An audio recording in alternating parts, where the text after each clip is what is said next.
कसैले तपाईको टाउकोमा जोडसँग घनले हान्यो भने के तपाईँ बाँच्नुहोला? अझ त्यसै माथि पनि पेटमा बच्चा छ भने?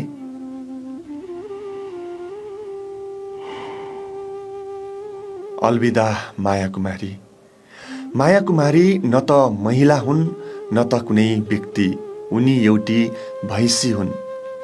वधशाला अर्थात् पशुहरू काट्ने ठाउँ। केही वर्ष अगाडि पेटमा बच्चा भएको एउटा भैँसीलाई मासुका लागि उपत्यकाको एक वधशालामा ल्याइएको थियो, जहाँ उक्त भैँसीलाई मार्नका लागि टाउकोमा ठूलो घन प्रहार गरियो। घन प्रहार गर्न साथ रन्थनिएर ढलेको उक्त भैँसी जुरुक्क उठेर आक्रामक रूपमा त्यहाँबाट भाग्न सफल भयो।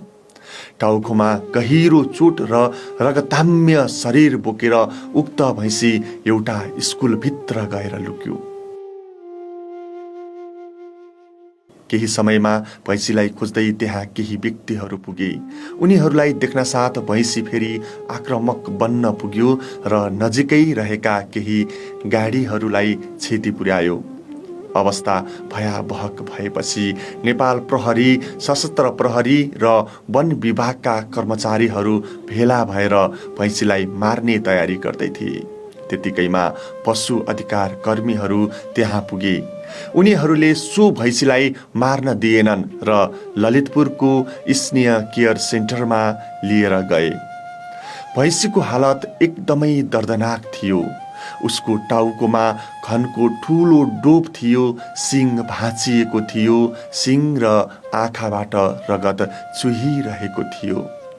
स्नेह केयरले उक्त भैँसीको उपचार गर्यो।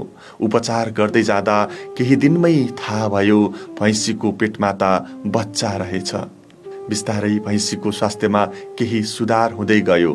भैँसीको नाम माया कुमारी राखियो। केही महिनापछि उक्त भैँसीले पाडो जन्मायो। पाडो जन्माएको केही दिनपछि फेरि भैँसी बिरामी हुँदै गयो। बिरामी हुँदै गएको उक्त भैँसी माया कुमारीको आज मृत्यु भएको छ। उनको मृत्युसँगै यो घटनाबारे जानकार धेरैले सामाजिक सञ्जालमा भावपूर्ण श्रद्धाञ्जलीहरू व्यक्त गरिरहेका छन्। स्नेह केयरकी सञ्चालिका स्नेहा श्रेष्ठले लेखेकी छन्, वधशालाभित्र टाउकोमा बज्रिएको घनको प्रहार कति दर्दनाक हुन्छ भन्ने तिमीलाई मात्र थाहा थियो।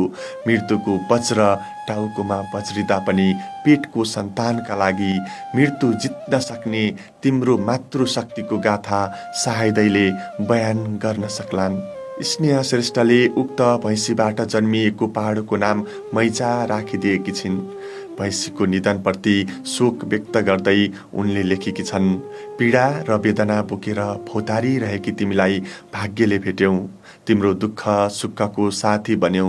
प्रिय माया कुमारी, तिम्रो मायाको चिनो मैचाको मुख हेरेर तिम्रो झल्को मेटाउनु बाहेक हामीसँग कुनै विकल्प छैन।